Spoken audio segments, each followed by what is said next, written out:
अस्सलाम वालेकुम dear students, उम्मीद है आप खैर खैरियत से होंगे। आज हम अपने नए टॉपिक के साथ आपके सामने हाजिर हुए। आप कंडीशन से देख रहे होंगे कि गर्मी आज बहुत ज़्यादा है, लेकिन ये कुदरत का असूल है। गर्मी सर्दी मौसम तब्दील होते रहते हैं, लेकिन जो हम अपना ज़िंदगी का काम कर रहे होते हैं वो कभी भी नहीं होते। तो इसी तरह हम अपने लेक्चर्स की सीक्वेंस को आगे बढ़ाते हैं। डियर स्टूडेंट्स, आज का जो हमारा टॉपिक है वो है बायोलॉजी 10th का चैप्टर 1 का द लंग्स। कल हमने डिस्कस किया था कि गैसियस एक्सचेंज ह्यूमन के अंदर किस तरीके से होती है। आज हमने उस गैसियस एक्सचेंज का जो हमने एयर वे पढ़ा था, एयर पैसेज वे जो पढ़ा था, उसमें से एक पोर्शन में एक आर्गन उठा रहा हूँ, लंग्स। ठीक है, उसकी स्ट्रक्चर को, उसके फंक्शंस को हम डिटेल से क्या करेंगे, डिस्कस करेंगे।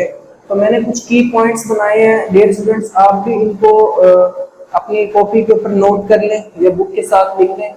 इन की पॉइंट्स को अगर आप याद कर लें तो मुमकिन है कि इसमें से कोई भी स्टेप आपका स्किप ना हो। ठीक है, तो सारे के सारे स्टेप आपको हेडिंग वाइज क्या हो जाएंगे, याद हो जाएंगे।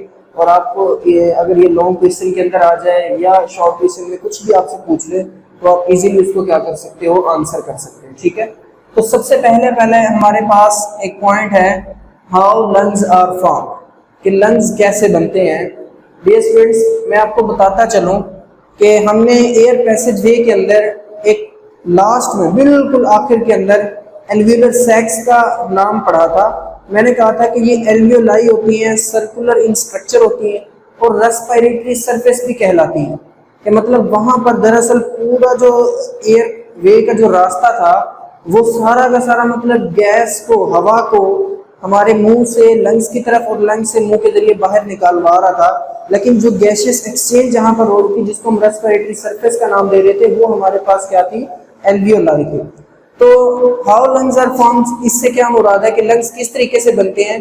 डियर स्टूडेंट्स, हमारे एक तरफ के तमाम एल्वियोलाई मिलकर क्या बना देंगे, एक लंग इस तरफ बना देंगे, मतलब एक लंग राइट साइड पे बन जाएगा और दूसरा लंग हमारे पास, दूसरा फेफड़ा हमारा लेफ्ट साइड के, लेफ्ट साइड की जितनी भी हमारे पास एल्वियोलाई होंगी वो एक फेफड़ा बना देंगी, और इसी तरह राइट साइड पे जितनी भी हमारे पास एल्वियोलाई होंगी वो एक अलग फेफड़ा बना देंगी। दरअसल होता क्या है कि अल्लाह ताला ने जस्ट क्या कर दिया है कि इन एल्वियोलाई को एक मेम्ब्रेन में पैक कर दिया, एक फिक्स एरिया कर दिया इनका, ताकि ये क्या कर सके, फैल ना सके पूरी चेस्ट कैविटी के अंदर। ठीक है, तो मतलब कि इस तरफ की तमाम एल्वियोलाई के गिर्द एक मेम्ब्रेन दे दी गई, उसको एक लंग का नाम दे दिया गया, एक फेफड़े का नाम दे दिया गया। इसी तरह लेफ्ट साइड पे जितनी भी एल्वियोलाई थी उनको मतलब एक मेम्ब्रेन में कवर कर दिया गया और इनको एक फेफड़े का नाम दे दिया गया। तो आपके बुक के अंदर पहली लाइन में यही बात लिखी हुई है कि lungs constitutes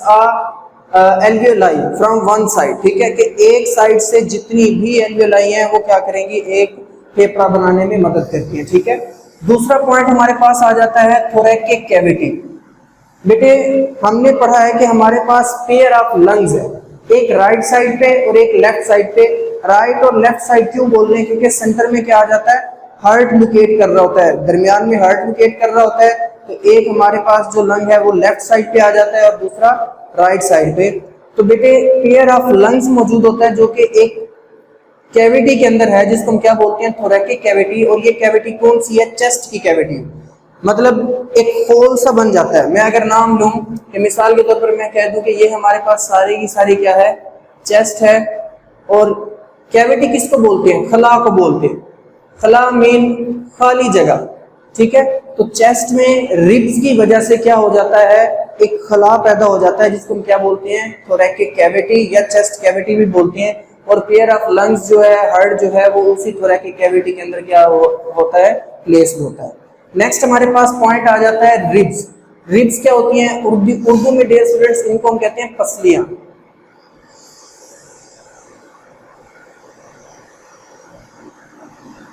twelve pair of ribs हमारी बॉडी के अंदर क्या होते हैं, मौजूद होते हैं। डियर स्टूडेंट्स, इसकी एमसीक्यूज आ सकती है कि एक तो मतलब कि या तो फिर वो आपसे पूछ ले, अगर पेयर में पूछ ले तो आपने 12 के ऑप्शन को क्या करना है, टिक करना है। अगर वो आपसे सेपरेट पूछे तो सेपरेट कितनी रिब्स होंगे हमारे पास, 24। मतलब कैसे कि दरमियान में एक बून होती है जिसको हम क्या बोलते हैं, स्टर्नम। और इस स्टर्नम के गिर्द इस तरीके से 12 पसलियां लेफ्ट साइड पर होती हैं, और मैंने ये थोड़ी तादाद कम ड्रा की है, लेकिन 12 ही पसलियां राइट साइड पर होती हैं। इसलिए हम इसको बोलते हैं कि मतलब कि ये एक मुकम्मल क्या हो जाएगा, पेयर हो जाएगा। इसको बोलते हैं एक पेयर, दूसरा, तीसरा, चौथा, पांचवा, इसी तरह 12 पेयर ऑफ रिब्स होते हैं। या तो 12 पेयर्स होंगे, नहीं तो हमारे पास कितनी होंगी, 24 रिब्स होंगी। दरअसल क्या करती हैं ये रिब्स, एक होल क्रिएट कर देती हैं, कैविटी क्रिएट करते हैं, जिसको हम क्या बोलते हैं, थोरैकिक कैविटी बोलते हैं। और इसी थोरैकिक कैविटी के अंदर लंग्स को क्या किया होता है, प्लेस किया हुआ होता है। हार्ट भी लंग्स के दरमियान क्या होते हैं, मौजूद होते हैं। अब डियर स्टूडेंट्स, इंटरकॉस्टल मसल्स, दरअसल क्या होता है कि ये जो हमारे पास एक पसली है, ये दूसरी, एक पसली से दूसरी पसली के दरमियान एक बारीक सी लेयर होती है मसल्स की, इस तरीके से, जिसने इसको क्या कर रखा होता है, जिस तरह क्या कर लिया जाए कि अगर एक मतलब दो दीवारें खड़ी हो, ऊपर छत बना दें, ठीक है, इसी तरह एक रूफ का काम कर रहा होता है ये इंटरकॉस्टल मसल्स। और जो रिब्स के दरमियान जो मसल्स मौजूद हैं, इसी को हम क्या बोलते हैं, इंटरकॉस्टल मसल्स। मतलब कि ये इस तरीके से दो रिब्स के दरमियान क्या होते हैं, मौजूद होते हैं, और मुकम्मल एक रूफ बना देते हैं, छत बना देते हैं, ताकि अंदर एक प्रॉपर कैविटी क्रिएट हो, जिसके अंदर लंग्स और हार्ट को क्या किया हुआ होता है, प्लेस किया होता है। तो ये हमारे पास तकरीबन 4 पॉइंट हो गए। अब नेक्स्ट हमारे पास आ जाता है diaphragm. What is diaphragm?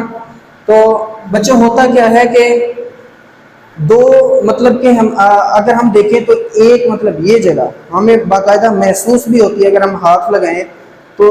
Diaphragm क्या है कि ये पोर्शन बिल्कुल ये हमारा क्या है, डायाफ्राम का पोर्शन है। मतलब जो लंग्स के बिल्कुल नीचे एक थिक मस्कुलर स्ट्रक्चर मौजूद होती है, जिसको हम क्या बोलते हैं, डायाफ्राम। ये वो पर्दा होता है जो चेस्ट कैविटी को एब्डोमिनल कैविटी से क्या कर रहा होता है, सेपरेट कर रहा होता है। अगर हम कर लें, फर्ज कर लें कि ये हमारे पास एक ह्यूमन बॉडी है, जो ऊपर जो कैविटी है इसको हम क्या बोलेंगे, थोरैकिक कैविटी, और ये इस डायाफ्राम, ये मैंने जो स्ट्रक्चर बनाई है इसको क्या बोलेंगे डियर स्टूडेंट्स, डायाफ्राम। और इसके जो नीचे जो सारी की सारी कैविटी है इसको हम क्या बोलते हैं, एब्डोमिनल कैविटी। तो डायाफ्राम के दो फंक्शंस हैं, एक तो ये क्या करता है, चेस्ट कैविटी, थोरैकिक कैविटी और एब्डोमिनल कैविटी को सेपरेट करता है। इसके अलावा डियर स्टूडेंट्स ये क्या करेगा, रेस्पिरेशन के अंदर भी मैं आपको मैकेनिज्म कल पढ़ाऊंगा, एक्सपायरेशन इंस्पायरेशन में भी डायाफ्राम का बहुत अहम रोल होता है, तो हम उसको डिटेल से कल देखेंगे। तो डायाफ्राम फिलहाल आपने ध्यान में रखना है कि diaphragm is a thick muscular structure below the lungs, ठीक है, जो लंग्स के बिल्कुल नीचे मौजूद होता है, and it separates the thoracic cavity from abdominal cavity. Next point हमारे पास आ जाता है lungs position and its size. Position मैंने आपको बताई कहां पर होते हैं, left and right side, due to the presence of heart between two lungs, दो लंग्स के दरमियान हार्ट की मौजूदगी की वजह से हम इसको लेफ्ट एंड राइट लंग्स में क्या करते हैं, डिवाइड करते हैं। और इसके अलावा बेटा अगर इसके साइज की बात करें तो जो हमारा राइट साइड वाला लंग है, राइट साइड,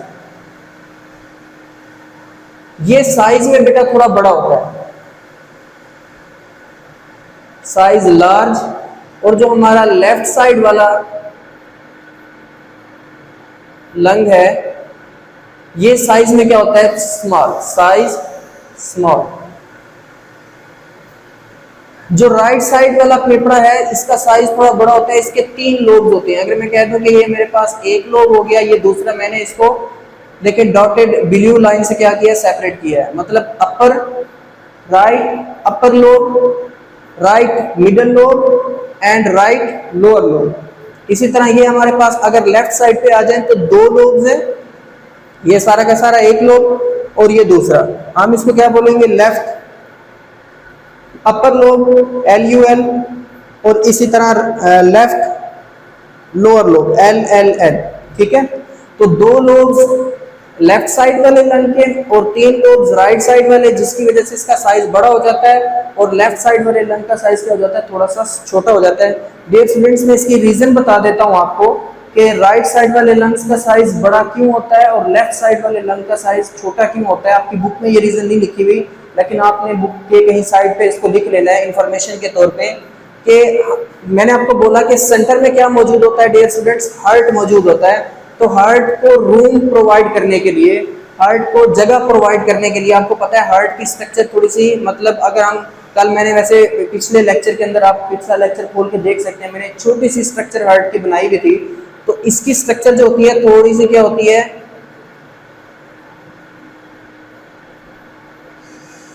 इस किस्म की होती है, थोड़ी सी बढ़ी हुई होती है इस तरफ से। मतलब एक तरफ से जो लेफ्ट साइड वाला जो लेफ्ट वेंट्रिकल है वो थोड़ा सा बढ़ा हुआ होता है और वो इसके अंदर की तरफ पिंच्ड होता है, ठीक है। तो इस हार्ट को रूम प्रोवाइड करने के लिए, जगह प्रोवाइड करने के लिए लेफ्ट साइड वाले लंग का साइज क्या होता है, थोड़ा सा छोटा होता है, 2 लोब्स पर कंसिस्ट करता है। राइट साइड वाले लंग का साइज बड़ा होता है, 3 लोब्स पर कंसिस्ट करता है। नेक्स्ट हमारे पास पॉइंट आ जाता है कि lungs are spongy and elastic in nature. अब सवाल ये पैदा होता है कि ये स्पॉन्जी और इलास्टिक इन नेचर, स्पॉन्जी मतलब जिसको हम कंप्रेस कर सकें, इसको हम दबा सकें, स्क्वीज कर सकें, ठीक है। तो ये स्पॉन्जी और इलास्टिक इन नेचर क्यों है? ये डियर स्टूडेंट्स आपको पता है, मैंने आपको बताया कि lungs consist of clusters of alveoli. Alveoli के गुच्छे होते हैं मोस्टली, मतलब लंग्स के अंदर एयर स्पेसेस हैं, एल्वियोलर सैक्स मौजूद होती हैं और ये सैक्स एक इलास्टिक कनेक्टिव टिश्यूज की बनी हुई होती है, जिसके अंदर थोड़ी बहुत क्या होती है, लचक होती है। इसी वजह से लंग्स सॉफ्ट होते हैं, स्पॉन्जी इन नेचर होते हैं और इलास्टिक इन नेचर होते हैं। आपने याद रखना है, due to the presence of alveolar sacs, ठीक है, एयर स्पेसेस इसके अंदर होने की वजह से। नेक्स्ट हमारे पास पॉइंट है कि लंग्स के अंदर ब्लड वेसल्स भी प्रेजेंट होती हैं। बिल्कुल डियर स्टूडेंट्स, मैंने आपको बताया था कल, मतलब कि कल वाले टॉपिक का बिल्कुल लास्ट वाले पोर्शन वीडियो का जो था, उसमें मैंने आपको बताया था कि हार्ट से पल्मोनरी आर्टरी निकलती है जिसके अंदर डीऑक्सीजनेटेड ब्लड होता है। मैंने आपको कहा था कि वैसे तो आर्टरीज के अंदर ऑक्सीजनेटेड ब्लड होता है, लेकिन अगर आर्टरी के साथ हम पल्मोनरी का वर्ड लगा देंगे तो ये डीऑक्सीजनेटेड ब्लड कैरी करेगी। सिर्फ एक ही पल्मोनरी आर्टरी होती है जिसके अंदर डीऑक्सीजनेटेड ब्लड होता है। अब वो मतलब कि पल्मोनरी आर्टरी फिर आर्ट्रियोल जब लंग्स के अंदर इंटर हो जाती है तो आर्ट्रियोल्स, देखिए अब ये हार्ट है सेंटर में, तो इस तरह भी लंग्स है, इस तरह भी, यहाँ से पल्मोनरी आर्टरी जैसे ही लंग्स के अंदर इंटर होगी तो आर्ट्रियोल्स में मजीद छोटी छोटी वेन्स नालियों के अंदर डिवाइड होती जाएगी, जिसको हम क्या बोलेंगे, आर्ट्रियोल्स। आर्ट्रियोल्स फिर कैपिलरीज में, ठीक है। अब ये सारी की सारी आर्ट्रियोल्स, कैपिलरीज, कैपिलरीज मिलकर फिर क्या बना देती हैं, वेन्यूल्स, वेन्यूल्स मिलकर क्या बना देती हैं, वेन्स। तो मतलब आर्ट्रियोल्स, कैपिलरीज एंड वेन्यूल्स, ये सारी की सारी ब्लड वेसल लंग्स के अंदर ही मौजूद होती हैं, जो कि मतलब के डीऑक्सीजनेटेड ब्लड को ऑक्सीजनेटेड ब्लड में, ऑक्सीजन कैरी करने वाले ब्लड में कन्वर्ट करने के लिए हेल्प कर रही होती हैं। तो इससे मतलब हमें पता चलता है कि लंग्स के अंदर ब्लड वेसल्स भी क्या हो जाती हैं, मौजूद होती हैं। नेक्स्ट बेटा बात लिखी हुई है मेम्ब्रेन्स की।